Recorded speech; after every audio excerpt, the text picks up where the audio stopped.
Et notre thème d'aujourd'hui, c'est prends contact avec le Saint-Esprit. Amen.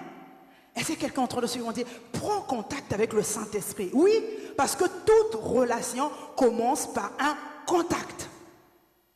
Amen. Il y a quelqu'un qui se dit oui, mais ça se passe comment? Eh oui, toute relation commence par un contact. Si tu ne prends pas contact avec une personne, la personne elle est là, vous voyez, vous pouvez vous voir tous les jours.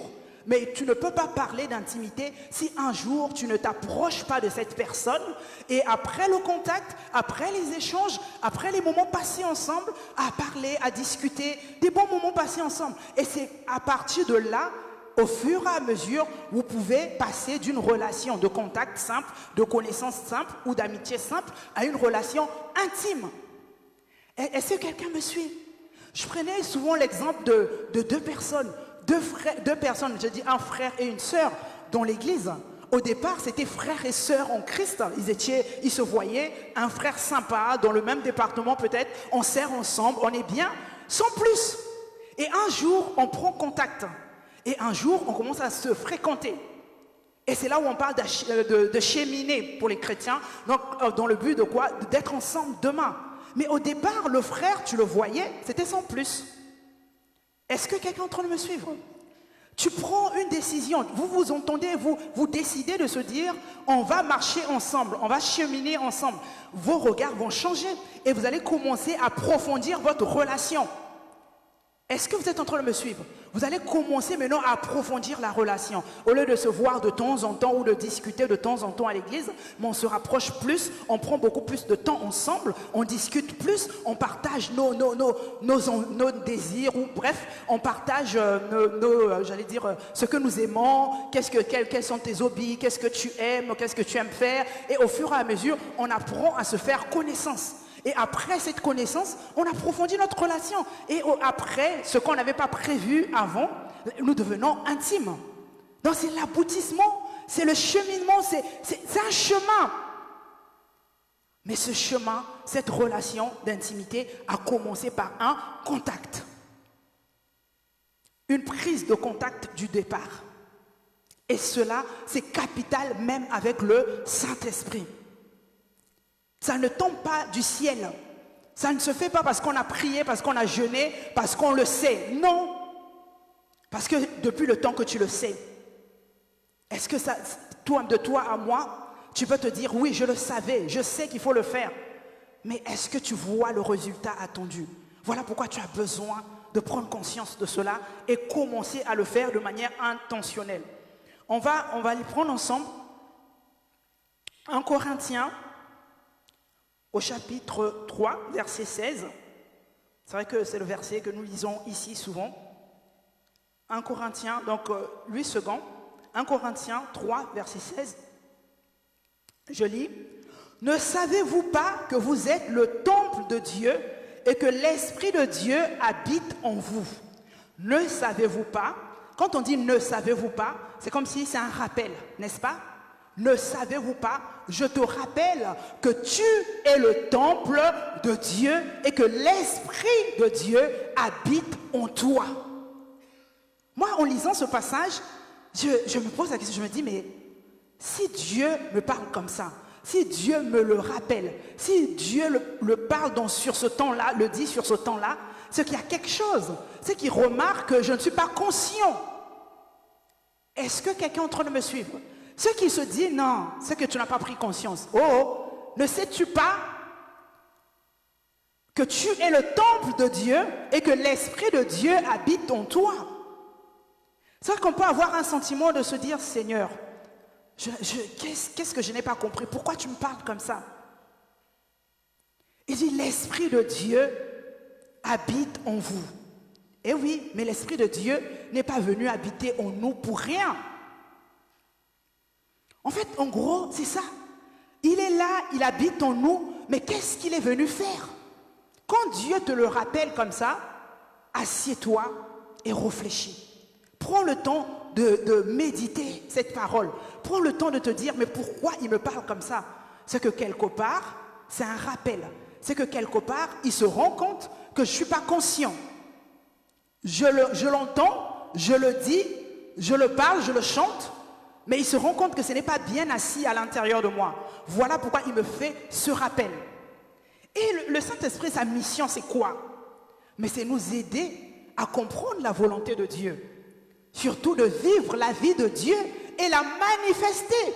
Parce qu'il ne suffit pas seulement de comprendre la volonté de Dieu, mais aussi il faut vivre la vie de Dieu et la manifester. C'est la mission du Saint-Esprit. Le Saint-Esprit n'est pas venu en nous en vacances. Il est venu pour un but.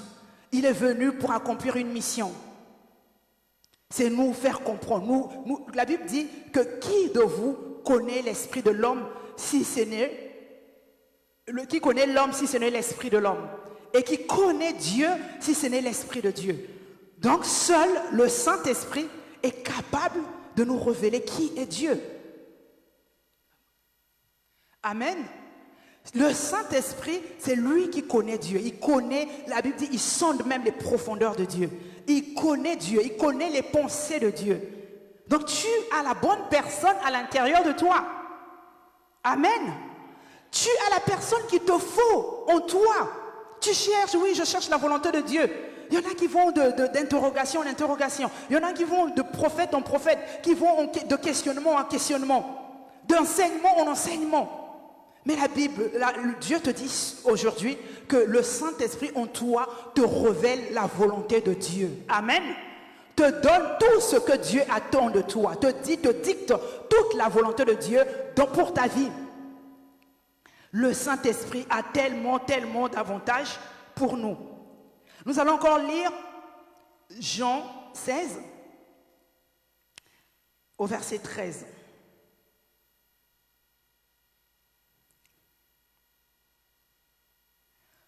La Bible dit, quand le Consolateur sera venu, l'Esprit de vérité, il vous conduira dans toute la vérité. C'est Jésus qui parle, car il ne parlera pas de lui-même, mais il dira tout ce qu'il aura entendu de moi. Il vous annoncera les choses à venir. Amen. Les choses à venir. Il vous conduit dans toute la vérité. La vérité, c'est quoi? C'est la parole de Dieu. Amen. La vérité, c'est la parole de Dieu. Et la vérité, il dit, il vous conduit. Il vous conduit. Là où tu as du mal toi-même avec la parole de Dieu, là où tu as du mal à pratiquer la parole de Dieu, il dit quand il sera venu, il appelle le Consolateur. Quand il sera venu, il vous conduira dans toute la vérité. Il vous conduira. Ça sonne comment à l'intérieur de toi? Quand tu entends, il me conduit dans toute la vérité. Dans ce qui est droit, dans ce qui est correct, dans ce qui est juste. Il me conduit. Car le royaume de Dieu, la Bible dit, ne consiste pas au manger, au boire, mais c'est la paix, la joie, la justice par le Saint-Esprit. Amen. Donc, quand tu vois Saint-Esprit, tu vois tous les avantages que le Saint-Esprit t'apporte. La joie, pas la joie de saison. Où là, ça va, c'est comme si tu es au printemps, demain c'est automne, après demain c'est hiver. Mais la véritable joie, une joie permanente. La paix du cœur, la paix intérieure, la paix qui ne dépend pas des paramètres extérieurs. Ce n'est pas parce que tout va bien dans ma vie, j'ai reçu une grosse somme d'argent, je suis en paix. Non! Mais une paix que tu ressens au-delà de paramètres extérieurs. Une paix où les gens autour de toi ne comprennent même pas. Ils se posent des questions, mais comment elle fait? Comment il fait? On a peut-être tous les mêmes challenges, on traverse tous les mêmes défis, mais comment elle ou il fait? Est-ce que quelqu'un est en train de me suivre? Cela n'est possible que grâce au Saint-Esprit. Mais bien aimé, il ne suffit pas seulement de le dire, mais on va comprendre comment. Et quand tu veux vraiment vivre dans une vie où tu te sens bien, tout va bien à l'intérieur, je parle de l'intérieur, tu veux manifester de l'amour. La Bible nous dit quoi? Que l'amour de Dieu a été répandu dans nos cœurs par encore le Saint-Esprit. Bien aimé, on se rend compte que c'est la personne qu'il nous faut. Si je dis personne, en fait c'est l'être spirituel qu'il nous faut. C'est ce qu'il nous faut. Encore Jésus parle, il parle dans Jean 16, 17. Il dit, cependant, je vous le dis là, je vous dis la vérité. Il est avantageux que je m'en aille, car si je ne m'en vais pas, le consolateur ne viendra pas vers vous. Mais si je m'en vais, je vous l'enverrai. Il dit, il est avantageux. Là où les disciples devenaient tristes, parce que le Seigneur Jésus leur parlait, le début c'est ça, on ne va pas tout lire, mais l'histoire c'est quoi? Le Seigneur Jésus parlait de son départ physique. Et les disciples devenaient tristes. Ils ne répondaient plus, ils ne parlaient plus. Et le Seigneur leur pose la question en disant, je vous sens triste, qu'est-ce qui ne va pas? Mais il dit, il est à votre avantage. Il est pour vous plus avantageux que moi, Jésus, physique, que je m'en aille. Pourquoi? Pour que le Saint-Esprit vienne. Amen. Parce que c'est lui notre avantage, que le Saint-Esprit vienne. Là où les disciples étaient habitués au Seigneur Jésus, ou peut-être toi-même aussi tu es là, tu te dis, ah, eux ils étaient bien, ils marchaient avec Jésus, ils mangeaient avec Jésus, ils se baladaient avec Jésus, Jésus était juste à côté, quand ils avaient besoin de quelque chose, ils pouvaient faire appel à Jésus. Mais le Seigneur Jésus leur dit, soyez heureux que je m'en aille, parce qu'il est plus avantageux. Quand on te dit il est plus avantageux, c'est que tu gagnes plus en ce que moi que je m'en aille, pour que le consolateur vienne. Pourquoi? Quand le Saint-Esprit vient, il ne sera pas limité à un endroit, il ne sera pas limité quand tu es avec moi physiquement, mais il sera partout. Pourquoi? Il sera à l'intérieur de toi. Amen. Aujourd'hui, tu as besoin de mon aide de manière physique. Tu as besoin que j'agisse. Mais à l'intérieur de toi, il te rend capable de toutes choses. Est-ce que quelqu'un suit? Il te rend capable d'accomplir toutes choses. Et c'est le même esprit qui était en Jésus. Quand Jésus, la Bible parle de Jésus rempli du Saint-Esprit et Jésus revêtu du Saint-Esprit. Jésus rempli du Saint-Esprit fut envoyé dans le désert. Mais Jésus revêtu du Saint-Esprit, la Bible dit que sa renommée se répandait. Parce que c'est là où il est rentré en action. Parce qu'il était revêtu du Saint-Esprit. Bien-aimé, le Saint-Esprit est capital. Le Saint-Esprit pour nous est vital. Même quand nous étions encore, quand je regarde les Écritures, depuis l'Ancien Testament, le Saint-Esprit a toujours été là. Comme même la Bible dit, la terre était informe et vide. Mais il nous dit, l'Esprit de Dieu se mouvait. Amen. L'Esprit de Dieu était là dès le commencement. Quand avant même que Dieu proclame, avant que Dieu déclare pour commencer à créer, on parle de l'Esprit qui se mouvait. Et tout a été fait par la parole en contact avec l'Esprit de Dieu. Et même quand le Saint-Esprit n'était pas encore donné, c'est-à-dire quand le Saint-Esprit a été rapatrié, comme on dit, le Saint-Esprit a été enlevé aux hommes, mais quand Dieu voulait agir dans la vie d'un homme de manière, j'allais dire, spectaculaire, quand Dieu voulait agir, faire une action spéciale dans la vie d'un homme, même pour ces hommes-là, Dieu envoyait le Saint-Esprit. Amen. Le Saint-Esprit venait sur eux. Il n'était pas encore en eux, mais le Saint-Esprit, l'action du Saint, Dieu ne fait rien sur la terre sans passer par son Esprit. Depuis le commencement, il fallait que le Saint-Esprit vienne, qu'il se mette sur la personne et que la personne opère de la part de Dieu. Amen. Et aujourd'hui, nous n'avons plus besoin de faire appel au Saint-Esprit qui vienne sur nous. Pourquoi? Parce que le Saint-Esprit est à l'intérieur de nous. Est-ce que quelqu'un entre le suit? Est-ce que vous comprenez quand Jésus dit il est pour vous avantageux? Vous n'aurez plus besoin de faire appel de temps en temps, qu'il vienne, qu'il agisse un peu, il repart. Mais là maintenant, il vient s'installer en vous. Il vient habiter à l'intérieur de vous. Il est le résident qui habite à l'intérieur de toi. Il est en toi, bien-aimé. On n'en dira jamais assez. Le Saint-Esprit est avec toi, en toi. Tu ne peux pas, j'allais dire, tu ne peux pas bypasser ça, tu ne peux pas mettre ça de côté. Non, ça serait dommage d'avoir un tel trésor, un tel don et de faire comme si on n'avait rien. Ça serait dommage. Amen. Là même, le Seigneur peut se dire, mais est-ce qu'ils ont compris? Voilà pourquoi il dit, ne savez-vous pas? Voilà pourquoi il fait ce rappel. Parce qu'il se dit, est-ce qu'ils ont compris que je suis à l'intérieur d'eux? Est-ce qu'ils ont vraiment capté que je suis là? Le Saint-Esprit, c'est cette voix intérieure que tu entends à l'intérieur de toi. Cette voix où tu sens une personne t'emmener à faire la volonté de Dieu. À faire des choix, à prendre des décisions qui glorifient Dieu. Et non pas selon tes désirs, tes envies, ton éducation, tes perceptions. Il y a des fois où tu entends cette voix, ce qu'elle te dit, tu te dis, ah non, ça ne matche pas avec ma manière de faire. Ça ne matche pas avec ma compréhension des choses. Je ne vois pas les choses comme ça. Bien-aimé, quand il n'y a pas toi dedans, c'est que c'est le Saint-Esprit qui te parle. Amen. Quand tu regardes à cela, tu vois la volonté de Dieu. Tu vois Dieu se glorifier au travers de cette décision. Dis-toi, c'est le Saint-Esprit qui me parle. Apprends à identifier la voix de Dieu. Oui, il y a beaucoup de bruit. On entend tellement de choses. Les choses que tu entends, ça peut t'embrouiller en te disant, je ne sais plus. Comment je vais identifier la voix de Dieu? Il y a tellement de bruit à l'intérieur de moi. Bien-aimé, la voix de Dieu, quel que soit le temps que ça peut prendre, même si c'est fluide, même si c'est tout doux, mais je t'assure que la voix de Dieu, la volonté de Dieu, ce que le Saint-Esprit veut faire, c'est t'emmener à prendre des décisions qui vont glorifier Dieu. Amen. Des fois, tu es désavantageux dans la chose, mais dis-toi, si Dieu est glorifié, c'est que le Saint-Esprit est dedans. C'est qu'il s'agit du Saint-Esprit. Je vais souffrir à l'intérieur de moi. Je vais perdre aux yeux des hommes. Mais je sais que je vais glorifier Dieu. Je n'ai pas envie de faire ça. C'est trop dur. Mais je le fais pour la gloire de Dieu. Amen. Oui, on me connaît comme ça. Je suis habitué à faire la caïd ou le caïd. Mais le Saint-Esprit me dit, humilie-toi. Demande pardon. Humilie-toi. Salue la personne. Même la personne que tu ne calculais pas. Bien-aimé, dis-toi, il y a le Saint-Esprit qui te parle et tu as besoin de l'écouter. Tu as besoin de lui obéir.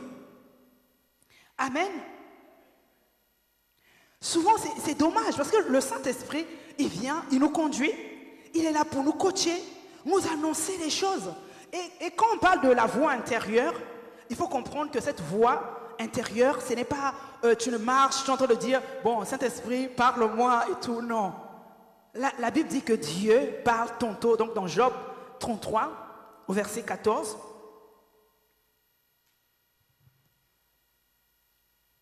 Dieu parle cependant tantôt d'une manière, tantôt d'une autre, et l'on n'y prend point garde. Amen. Le Saint-Esprit, cette voix à l'intérieur de toi, elle s'entendra toujours à l'intérieur, elle commence toujours de l'intérieur. Mais le Saint-Esprit peut utiliser plusieurs choses pour pouvoir te parler. Il peut utiliser un jour, comme ça, tu ouvres ta Bible, tu médites un passage biblique que peut-être tu connais. Tu entends ça à l'église, tu as déjà lu ce passage plusieurs fois. Mais ce jour-là, en lisant ce passage, c'est comme si tes yeux s'ouvraient. C'est comme si les écailles tombaient de tes yeux. Tu vois plus clair. Tu dis, oh, amen. Tu as l'impression que c'est aujourd'hui que le message de ce passage te pénètre, rentre à l'intérieur de toi. Tu dis, mais pourtant c'est un passage que je connais. Tu sais, depuis que tu es né de nouveau, on te dit, Dieu a tant aimé le monde, il a donné son Fils afin que quiconque croit en lui ne périsse point, mais qu'il ait la vie éternelle. Mais ce jour-là, le jour où le Saint-Esprit, connecté au Saint-Esprit, tu relis le même passage, tu comprends, Dieu m'a tellement aimé, il a donné Jésus pour moi. Waouh! Et tes yeux s'ouvrent. Et tu commences à te dire, mais si Dieu a donné Jésus pour moi, qu'est-ce qu'il ne peut pas faire pour moi? Amen. Mais pourtant le passage, tu l'as répété, tu l'as redit encore et encore, tu l'entends, mais ça ne te faisait rien. Tu passais dessus comme ça, tu disais oui, Dieu m'aime, ok. Mais ce jour-là, tu es dans une situation, tu es dans une circonstance, tu es dans un problème, tu es en train de crier à Dieu, tu as l'impression que Dieu ne t'entend pas. Et tu tombes sur ce passage, tu es en train de lire ce passage, tu comprends, tu dis non. Si Dieu a donné Jésus, Jésus qui était le Fils unique en ce temps, il était seul. Quel parent peut sacrifier son enfant? Mais s'il arrivait jusqu'à donner Jésus, est-ce que c'est mon petit problème là qui ne peut pas résoudre? Est-ce que c'est ça qu'il ne peut pas faire? Il a fait le plus grand. Il a donné Jésus. Et c'est le même passage que tu connaissais. Mais qu'est-ce qui s'est passé?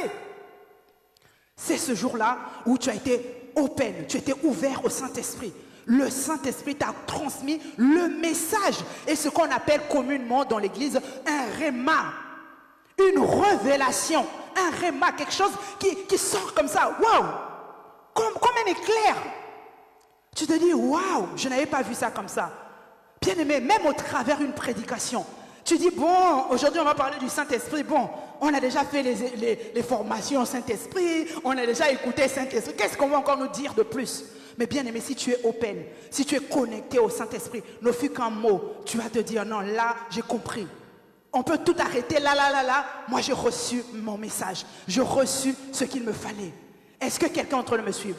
Le Saint-Esprit, Dieu parle tantôt d'une manière, tantôt d'une autre. Ça peut être dans une situation, tu traverses une situation, tu commences à te lamenter, tu auras juste un boum, un message qui te dit, le Saint-Esprit est en train de te parler à l'intérieur, en te disant, tu vois pourquoi toute chose concourt pour le bien de ceux qui aiment Dieu.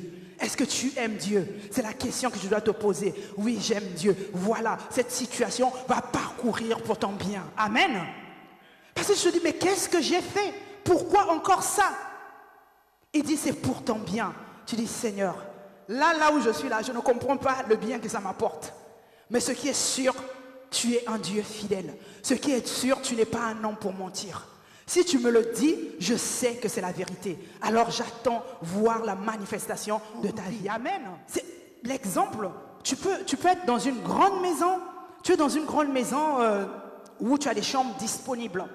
Tu as des chambres disponibles et à l'église, il y a un frère, une sœur qui te contacte en te disant, ah, mais je vois que chez toi, tu as une chambre disponible. J'ai une de mes sœurs qui vient d'un autre pays et qui arrive ici à Toulouse. Est-ce que tu peux juste lui donner, louer la chambre pour quelques jours? Mais la personne va repartir. Tu vas dire, ok, puisque tu as besoin d'argent, tu as une chambre disponible, tu te dis, bon, pour louer, voilà, moyennant quelque chose, il n'y a aucun souci. Déjà, avant tout, toi-même, tu as des difficultés en termes de finances. Tu as du mal et tu te dis, bon, je prends cette chambre, je la fais louer. Ok. Et la personne vient, elle s'installe chez toi, et elle se dit, bon, c'est pour quelques jours. Mais elle vient là, tu n'as pas vraiment de contact avec elle. Tu ne prends pas vraiment contact avec elle. Elle est là, mais sans plus. Vous rentrez, vous sortez, c'est bonjour, ciao, ciao, la journée. Comme un voisin lambda. Mais pourtant, elle est chez toi. Elle est chez toi, dans ta maison. Elle habite chez toi. Mais tu la vois, comme on dit, tu ne la calcules pas. Vous n'êtes pas amis, tu te dis, bon, elle est venue ici, je la fais louer la chambre, elle est pour moi comme une locataire, une colocataire, et sans plus. Parfois, c'est une sœur, une fille aussi, comme toi, une jeune dame, mais sans plus. Et la personne qui vous a mis en contact te rappelle un jour en disant, ah, pour prendre des nouvelles, et elle te fait comprendre, parce que toi, tu ne connaissais pas bien cette personne, tu ne sais pas qu'est-ce que la personne fait dans son pays, là où d'où la personne vient. Et celle qui vous a mis en contact te donne la situation de la personne, le statut de la personne, en te disant, ah, celle que tu héberges là, il faut voir dans son pays. C'est une personne riche, comme on dit communément. Elle a des grands moyens financiers. Tu dis, ok. Toi, tu apprends, tu dis, ok, d'accord. Et tu réalises, en fait, tu te dis, dans la personne que je ne calcule pas là, elle peut être ma solution, en fait. Et tu dis, oh, ok. Ah oui, parce que franchement, ce qu'elle fait pour nous, dans la famille, c'est elle qui nous aide. Elle a le cœur vraiment sur la main. Elle est vraiment, mais vraiment, c'est quelqu'un de très généreuse et tout et tout. Toi, tu entends. En fait, quand ça rentre à l'intérieur de toi, tu calcules déjà comment je veux faire pour présenter mon problème. Mais comme au début, je ne la calculais pas. Maintenant, il faut que je trouve la technique parce que ça, de toi à moi, tu ne vas pas te présenter en disant, ah, j'ai un souci. Une personne que tu n'as jamais calculée, est-ce que quelqu'un est en train de me suivre? Tu l'as zappé et tu réalises que c'était la bonne personne pour ton problème. Ok, tu apprends, non mais tu es même gêné de te dire que, en fait, en gros, tu sais, depuis qu'elle est là, je ne la calcule pas. Parfois, je pouvais même l'inviter, viens partager un morceau avec moi, viens manger avec moi, mais je ne l'ai jamais fait. Et il y a comme un regret à l'intérieur de toi. Mais si le problème que tu as est très important, tu vas mettre ton orgueil de côté. Bien aimé, tu vas te dire, non, écoute, ma solution peut passer par elle. Comme on me dit qu'elle est bien, elle est gentille, elle est généreuse, elle a le cœur, entre guillemets, sur la main, comme ce qu'on dit communément. Elle a beaucoup d'argent, là où elle est, moi je l'ai minimisée, moi je l'ai zappée. Mais bon, comme mon problème est si grand, je pense qu'elle peut m'aider. Bien aimé, qu'est-ce que tu vas faire? Comme tu ne peux pas aller te présenter auprès de cette personne directement, tu vas mettre en place des tactiques. Tu dis, bon, le premier jour, bonjour, salut, ah, tu as bien dormi? Même elle-même, au fond de elle, elle va te dire, mais qu'est-ce qui arrive à cette... qu'est-ce qui lui arrive? Est-ce que elle m'a rêvé? Est-ce que quelque chose s'est passé? Qu'est-ce qui s'est passé? Mais tu dois bien commencer par quoi? Prendre contact. Est-ce que quelqu'un est en train de me suivre? Tu vas aller vers cette personne. Pourquoi? Faire connaissance. Non, tu ne peux pas. Non, même si tu vas faire semblant, tu vas faire semblant. Mais tu ne peux pas aller directement dire, ah, tu sais là où je suis, voici mes challenges, voici mes défis. Non, ça ne passe pas. Mais pourquoi voulons-nous faire ça avec le Saint-Esprit? Est-ce que quelqu'un me suit? Parce que une telle personne, pour que tu sois capable de lui parler de tes problèmes, tu vas jouer une stratégie. Tu commences par le contact. Tu commences à la saluer tous les jours. Tu l'attends même avant qu'elle ne sorte. Même si toi-même tu avais un programme, tu vas dire non, non, non, elle n'est pas encore sortie, je l'attends à la porte. Juste, tu vas faire des mea culpa, comme on dit, les gentillesses, les mots, ah ça va, tu as bien dormi, comment s'est passé la nuit, est-ce que ton séjour se passe bien? Mais toi-même tu sais que derrière ça, il y a un calcul. Parce que tu regrettes, tu te dis, mais c'est dommage, le temps qu'on était là, j'aurais pu faire ce que j'allais faire. Mais encore c'est dommage parce que tu n'avais pas besoin de cette information, mais tu voulais juste être quelqu'un de bien, d'ouvert et de gentil, effectivement, et tu allais poser ton problème. Tu vois un peu? Ça t'aurait fait gagner du temps si tu avais créé une vraie relation avec la personne. Mais regarde le temps que je dois faire, le temps d'abord de faire connaissance, le temps d'abord de gagner sa confiance, le temps d'abord d'être bien avant de présenter ton problème. Tu perds du temps. Est-ce que quelqu'un est en train de me suivre? Tu as perdu du temps. Tu aurais pu gagner en temps. Et jusqu'à ce que ça aboutisse et que tu dis, voilà, voici mon problème. Et bien aimé, sincèrement, c'est ce qui nous arrive souvent, nous les chrétiens. Nous avons le Saint-Esprit, nous avons Dieu en nous. La solution à tout, mais nous le zappons copieusement. C'est fort à dire, c'est dur, mais c'est la vérité. Je fais mes projets, je fais ma vie, je me lève, j'ai comme l'impression que je suis moi-même le maître du monde.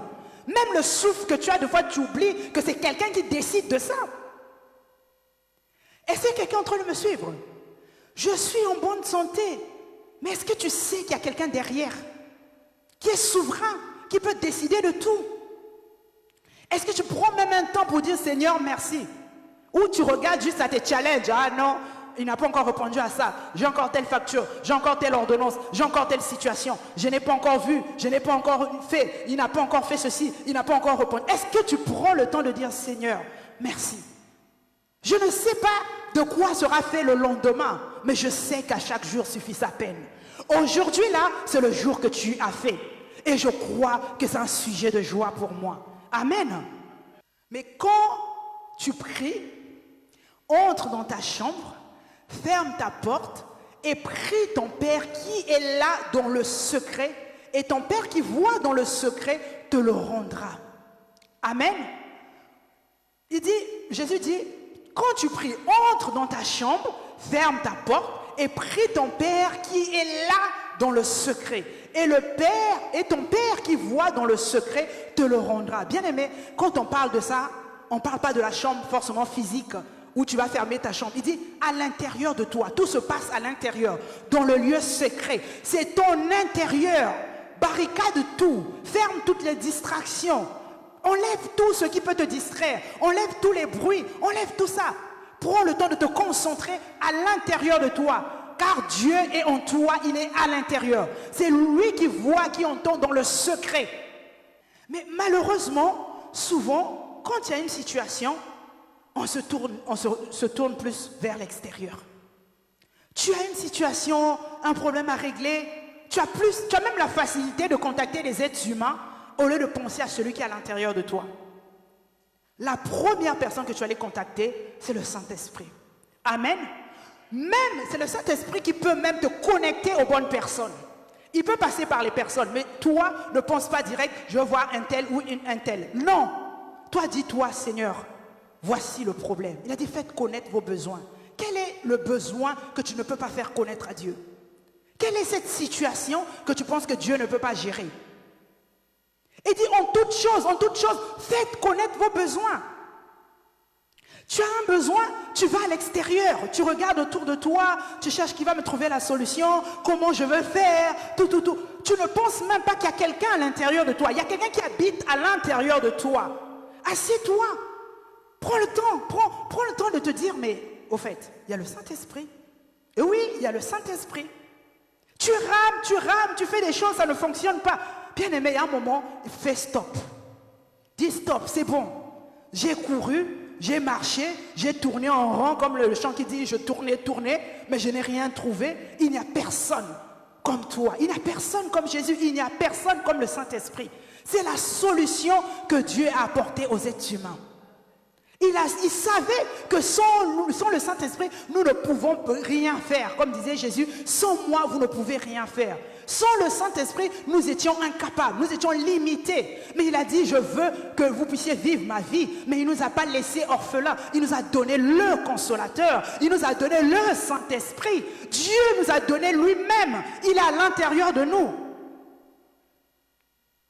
Le Seigneur Jésus dira encore, mais ce que je fais, je ne fais pas de moi-même. Mais il était conscient qu'il y avait le Saint-Esprit en lui. C'était lui le prototype, le modèle, celui que Dieu a utilisé pour inaugurer le Saint-Esprit en action dans l'être humain. Amen. Il a montré que c'est possible d'être humain et avoir le Saint-Esprit et opérer à la dimension de Dieu. Amen. Il était de chair et de sang comme toi et moi. Amen. Et il n'y a pas que Jésus. Quand on regarde les disciples, quand ils ont reçu le Saint-Esprit, on voit leur avant, on voit leur après. On voit le Pierre timoré qui a régné le Seigneur Jésus. On voit dire, je n'ai ni or ni argent, mais ce que j'ai, je te le donne. Au nom de Jésus, lève-toi et marche. On voit l'audace. On entend les gens dire, non, ces hommes-là, on les connaît. C'est des hommes sans instruction. Ils n'ont pas fait des grandes études. Mais la manière dont ils parlent, je n'ai jamais entendu en parler comme. Mais il y a quelque chose qui se passe. Qu'est-ce qui se passe? C'est des hommes sans instruction. Est-ce que vous savez qu'autour de nous, il y a des gens qui nous observent, qui ont besoin de notre témoignage pour venir à Dieu? Ils ont besoin de voir quelque chose, de voir Dieu en œuvre au travers de nous. Les chrétiens, quand on dit chrétiens, là, les premiers disciples qu'on appelait chrétiens, ils ne se sont pas autoproclamés chrétiens. Hein. C'est les gens qui les ont vus, disent ceux-là, ils sont comme Christ. Est-ce que quelqu'un me suit? C'est des personnes qui les ont nommés chrétiens. Pourquoi? Parce qu'ils ressemblent à Christ. Et qu'est-ce qui peut faire cette différence? C'est encore quoi? Le Saint-Esprit. Amen. Bien aimé, prends le temps vraiment de développer la conscience de la présence de Dieu en toi. Commence par rentrer en contact avec lui. C'est-à-dire, il faut compter avec lui dans tout ce que tu fais. L'associer dans tout. Il ne faut pas qu'il soit à côté, mais qu'il soit vraiment avec toi dans tout et dans tous les domaines de ta vie. Développe une réelle relation, une relation profonde jusqu'à l'intimité avec lui. Après, tu es là, tu peux te dire, mais comment? C'est bien, tout ça, c'est beau. Je vois maintenant l'importance, en fait, de rentrer en contact avec le Saint-Esprit. Non pas pour le faire, parce qu'on m'a demandé de le faire de manière intellectuelle. Maintenant, sois d'une simplicité. Parle à Dieu, sois vrai, sois sincère. Enlève tout ce qui est faux semblant. Parle à Dieu. Et il a conscience de quelqu'un qui dit, là, je veux parler à Dieu. Je vais parler à Dieu. Il y a Dieu qui est là. Il n'est pas loin, il est à l'intérieur de moi. Mais s'il est à l'intérieur de moi, je dois croire qu'il m'entend. Je dois croire que je converse avec lui, pas avec une autre personne. Je parle à Dieu. Je lui parle. Fais-le en esprit. Connecte-toi au Saint-Esprit.